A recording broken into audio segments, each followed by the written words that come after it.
Um, Om. um, Om. um, Om. home. Dude, no meditation. Look at my shirt, dude. There's no meditation. It's on the side. No Thanks. Hey, meditation. thank you for dressing up today for this. Bro, man, the day I know you're touring, so I know you know the drill, right? For us to pull this off today, it's crazy. I bought a new trailer, right? We moved everything out of the storage unit, and I bought a 7x4, a 7x16, right? I had a 6x2. I saw you put your trailer up for sale on Facebook 2 hours. Marketplace. Full 2 hours. Wow. Yeah. So Great. we had everything. We moved out of the storage unit. I got tired of paying the money, and I want to hear about this restaurant you're bragging about. But dude, like I just loaded up the whole trailer and the garage. Now we can park the cars back in the garage. And Wonderful.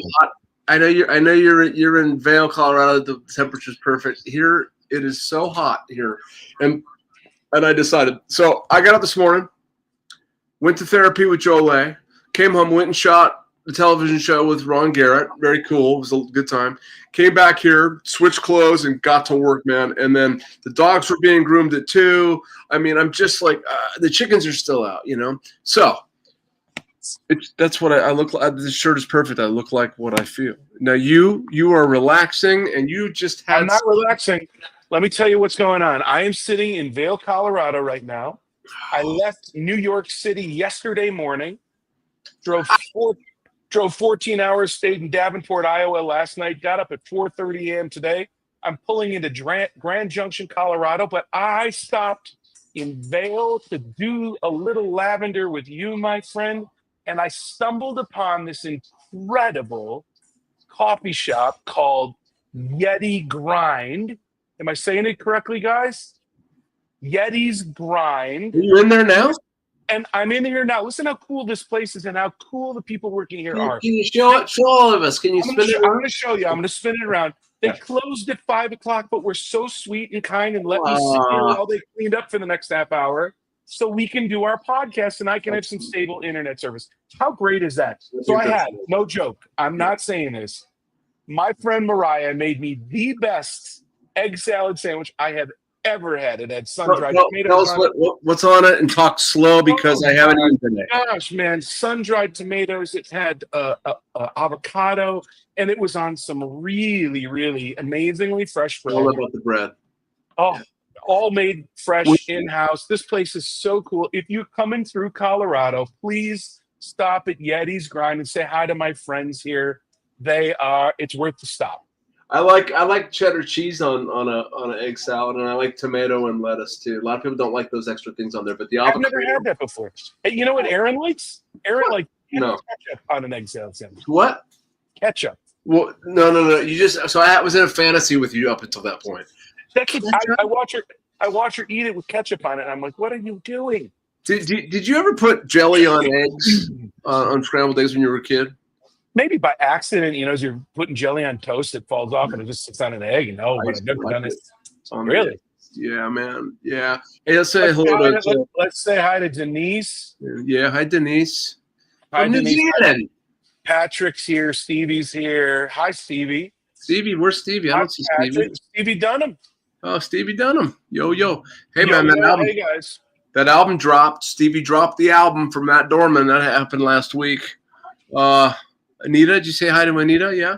I haven't gotten Anita. Hello, Anita. How are you? Hello, Anita. Hey, so we got everybody on. So spin it. Can you spin the computer around and just show us this joint? Yes. I'm going to show you this place, right? Yeah. Here you go. There's a bike shop that's right directly next door. Oh, that's cool. And it's open. And there's my friend Mariah. Hi, Mariah. Michael says hello, Mariah. Oh, you got headphones in. And she's just following us. She just said she's following us on Facebook and on YouTube. And then I'm sorry, what's your name? Kaya?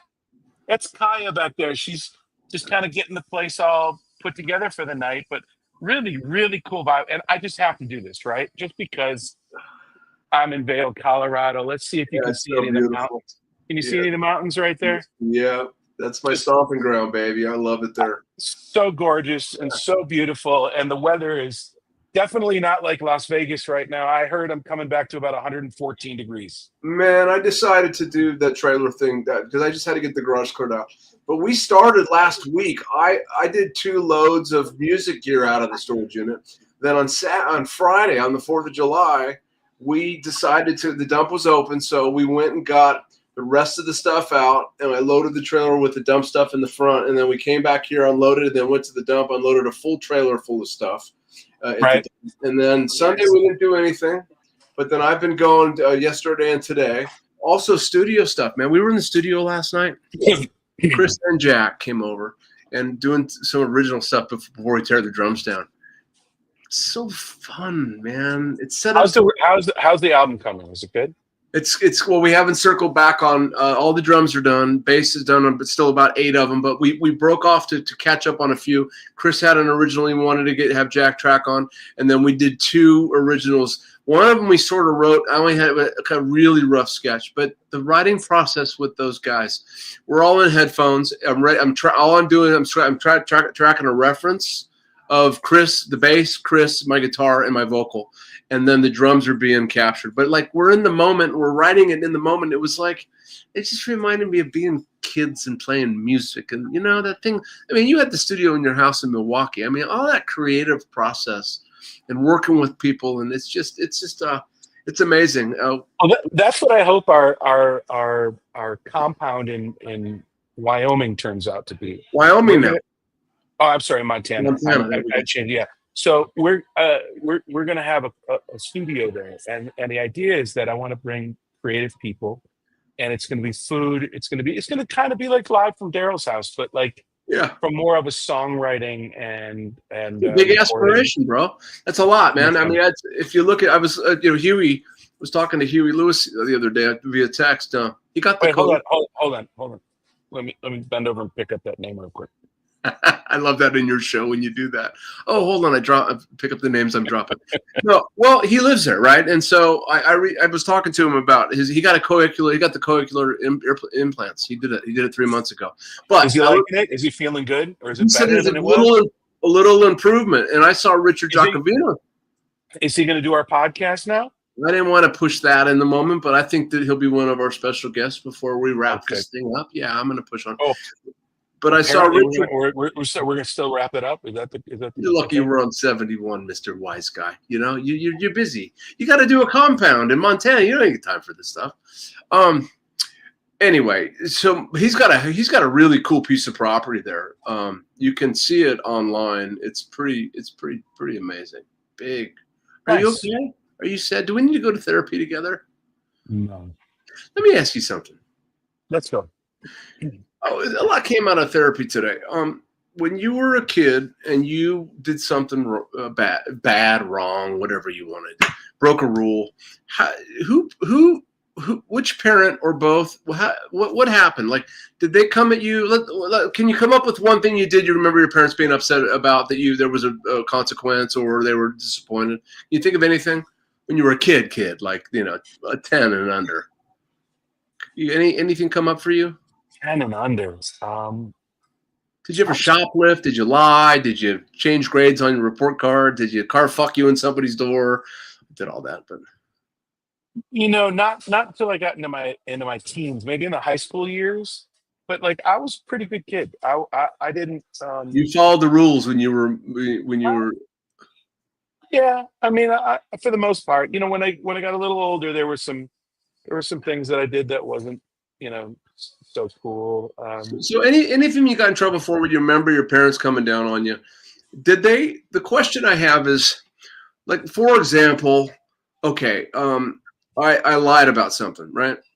Or I'll be more specific. My dad was crazy about shaking the towels out when you took them from the washing machine to the dryer. You had to shake them out. And one time he comes in and he's like, "Did you shake those towels out?" And I'm like, and I think I was probably 8 or 9 years old. I'm like, "Yeah." And he opened the dryer and he saw. Remember the old washing machines when they would spin? Towels would go against the side, and the towels would literally have the little hole imprints, right? Yeah. And so he looked in the dryer, and he goes, and I remember, I can't remember if he smacked me or what he did, but he was so pissed off at me. He never told me really why he was. I was just bad. I was a bad boy. And I remember when they took my guitar away, I was smoking pot in my bedroom. My sister called me out. Debbie came and I just got my guitar back. I was grounded for the summer with it. She just got it back. I'm smoking some pot in my room. And my sister goes, ooh, I'm telling. And she told my stepmom. She came and she goes, give me a guitar. And what did I do? I smashed the guitar. I destroyed my guitar. And in therapy, that came up today. And that was about me having some control. That gave me the control, right? But my parents never took the time to explain to me, right? You know, Max does something wrong. You know, you take the time and ask, like, what's going on for you? You know, rather than go right to the punishment. Did your parents have that level of patience and to kind of figure out what's going on with Kevin right now, right? Like, what's going on? And Joanne and I go through that too, even today. Like, I'm snippy with her. She could pause and say, what's going on? You know what I'm talking about? That kind of parenting. Did your parents do that with you? I think parents in the 70s and in the 80s were very different, right? Like, and this is what I've learned, and I have a little bit different experience because I have children that I know about than you do. So, like, the reality is there's no instruction manual with parenting, right? Right. Nobody tells you what to do in any given situation, and it's very, very challenging. People say that, it's instinctive, but there's some instincts to it. But in the same breath, I want to look back at my parents and I want to think that they did the best they could with the tools that they. Loving quiet. I'm not gonna compete with the fucking dog. So you either move the dog out of the room or I'm gonna get back on the road. Hold on. That's how we're gonna do this. Hold on, Melvin. What's going on with you right now? You asking me to get deep, and this is how you interrupt me. I didn't interrupt. The dog barked. Move the dog out of the room. We're on a fucking podcast. Wow. Anyway, but we'll go back to that. So you're right. There is no manual.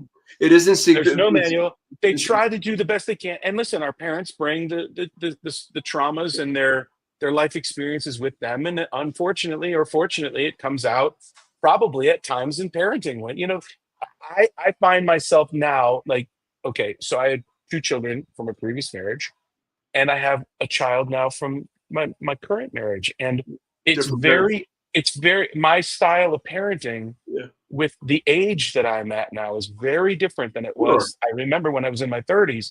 So yeah, Kevin needs a Snickers. Froggy said, can someone get Kevin a Snickers? The thing is there are manuals out now. There is so much information out now that wasn't available then.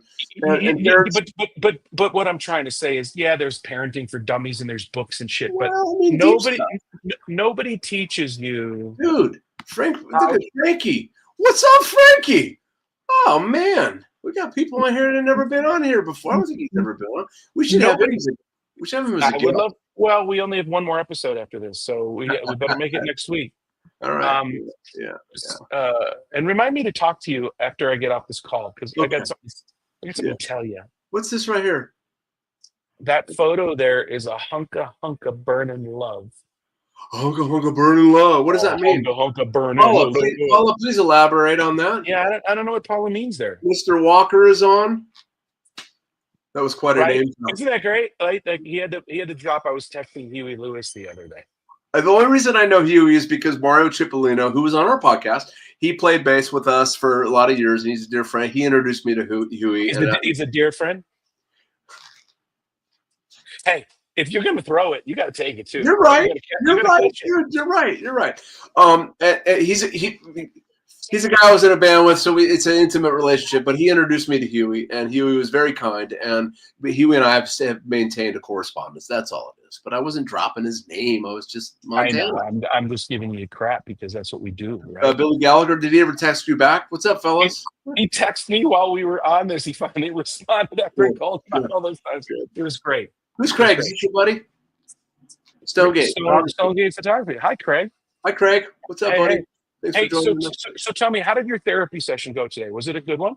Well, we sort of figured out that, when I got a lot going on and my frustration level, my threshold is right there, and I come at her about a rice kernel on the counter or whatever, it activates her and her protective mechanisms. These are all protective mechanisms, right? We learned those when we were kids, and so what is really going on there for me? And so she's encouraged, and I'm encouraged to be curious about it, and her to say, what's happening for you? And I thought about my parents. I thought about the times that I reacted to punishment or avoiding punishment, the things that I was doing wrong. And it just was, I cried in therapy today. It was a heavy session because I love my wife. Jolie is amazing. She's so sweet. You know how sweet She is so good for you too. and And I I'm a know you know this though, but you know this. dick, man. I love your wife too. She is a very, very special woman. Do you remember one time you said to me, "Hey man, I don't fucking work for you"? Remember saying that to me? Where? What was the context? You're like, "Don't talk. I don't work for you. Don't talk to me like that." Yeah, I remember that. I tend to get in a mode where it's not meant to be condescending. It's not meant to be judgmental. It's not meant to be criticism. But there's a way about the way I do it, especially when I'm thin on my spiritual fitness and I'm just busy. It comes off that way. And you know how critical I am and judgment. You felt judged by me. You shared that with me. But what's really unique about you that takes a long time to learn is recognizing, right? Like it's being open enough to recognize that can be a tendency of yours, and that even if you catch it after the fact, and can go back to someone that cares about you and say, "Hey, listen, I needed to pump the brakes, or I didn't mean it that way. Let me please explain. I recognize I was out of line, or it came across as being out of line." All of those things are like way, way positive. I've learned as I've gotten older that it's my responsibility to take care of how I'm communicating with people, instead of my responsibility of how you react to what I'm saying. Like that's where I think a lot of people get messed up in communication. I might say something, you might take it wrong, and I say, "Well, I'm sorry you took it that way." No.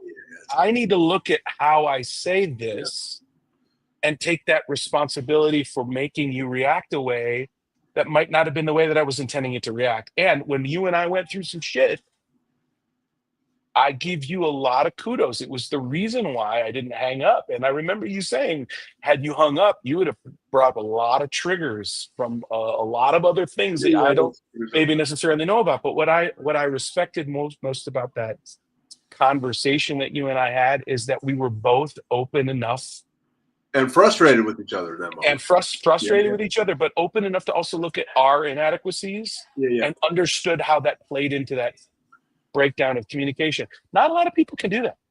Well, so the trick is, you're right. Not a lot of people that can do that. Then you learn how to do that piece, and it requires humility. Pride comes in. Oh, I'm not fucking, and pride's a chief block to any true growth. Pride and ego, right? The two worst things. So the trick is you transition from you create the awareness. Eventually, it becomes it's right after it happens, and then it starts to begin to happen in real time. What I'm aspiring is to be able to see that coming and avoid doing it before you do it, because nobody wants to keep apologizing. The behavior has to change. All you have to do is pay your AI bill. You got to get Michael AI that recognizes it in real time, and you're set. Yeah, man. I can't wait to hear this AI album you're writing. Dude, everything is, so let me ask you this as a producer. So the creative process for me, I'm loose when I'm tracking. My two best qualities, pride. Froggy. That should be the name of your album, Pride and Ego. That's a great t-shirt, man. It's a band name, right? How great would that be for a duo? That should be our duo. We should do a duo. Change the name of the podcast, Pride and Ego. So in the creative flow is I'm loose when I'm tracking, right? I just want to get everything to me is a sketch. Everything to me is scratch tracks. If you look at all my tracks, they all say scratch tracks, because at some point I'm either going to take a piece that was 4 bars that were really good and then make that precision, because there's a level of precision and cleanup to have a great sonically appropriate recording. It's not creative for me. That it blocks my flow if I got to sit and really and be tight, right? And there's also a magic in the looseness. Like I remember I told you we did the Beatles song, and you're like, why would you do the Beatles song? You can't do the Beatles song. I just did it for fun. But there was a looseness in the guitars that reminded me of the Rolling Stones. I did 2 guitar parts on it, and it was like they just accidentally, magically were sort of playing on each other, and it was very cool.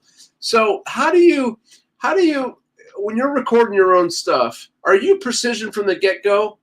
Yeah, so you don't waste time. I'm very different. I tend to not ever do scratch tracks. I'm going for a final, or what I'm Yeah. trying to accomplish You gotta in go my back. You gotta head, go back. right?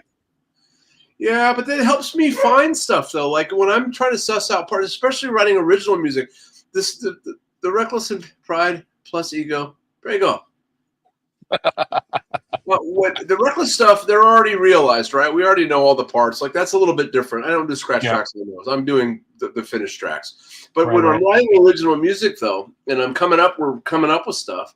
Like I want to just free flow, try stuff, right? So that's a scratch track. But I just noticed that even when I knew I had the part, and I was very excited about this new original we're doing. It just gave me goosebumps and moved me.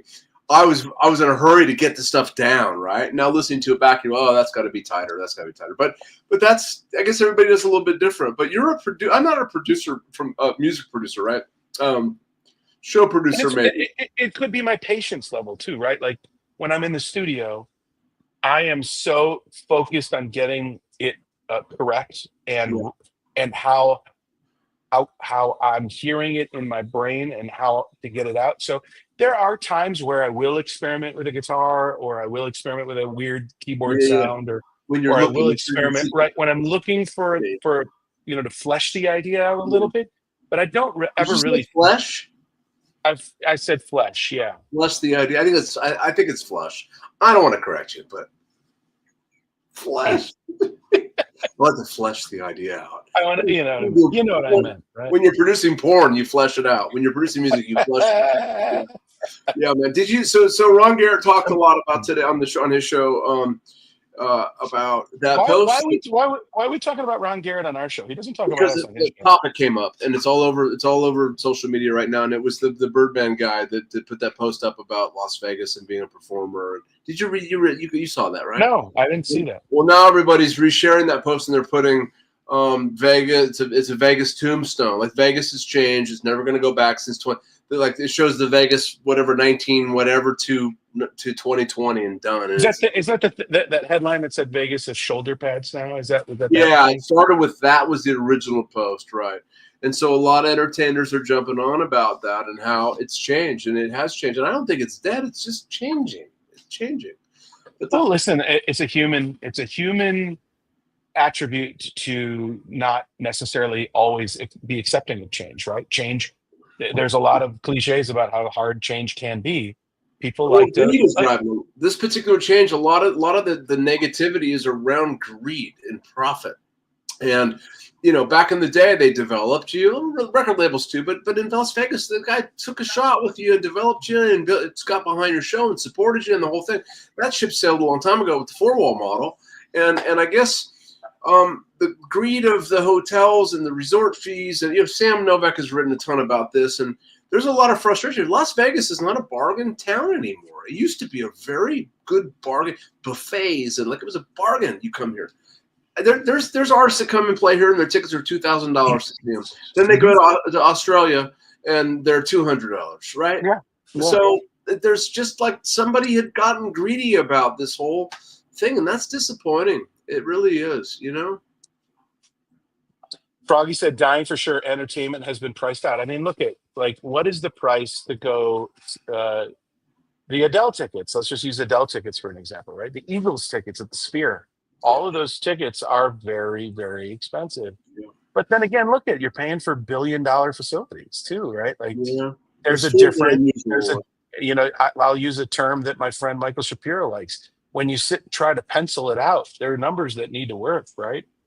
The numbers at the end of the day need to work for everybody that's involved, or it's not going to happen. That's what people don't think about too, right? Like I am more, as a new Las Vegas resident who've only lived there for about 3 years, I'm more perturbed about how locals are treated, right? And I feel like I'm jumping on the bandwagon with other locals saying, why do locals have to pay $30 for parking?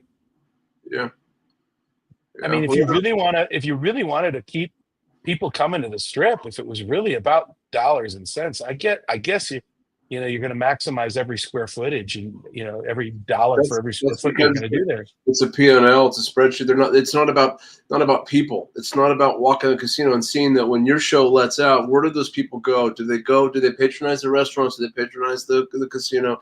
They're just looking at the show by itself, and did it pencil out? And their only revenue is the bar. And you can talk about this more than I can, but there were days where these people ran Las Vegas, and I heard it was much more beautiful Las Vegas. They cared about people, they cared about entertainment, they wanted to bring people in the door, they gave comps out. Like casinos were actively trying to get people to come in the door in a different kind of way than that. And from what I've been told, the minute that the big corporations took over, that all went away. Yeah, it's good stuff. It just changed.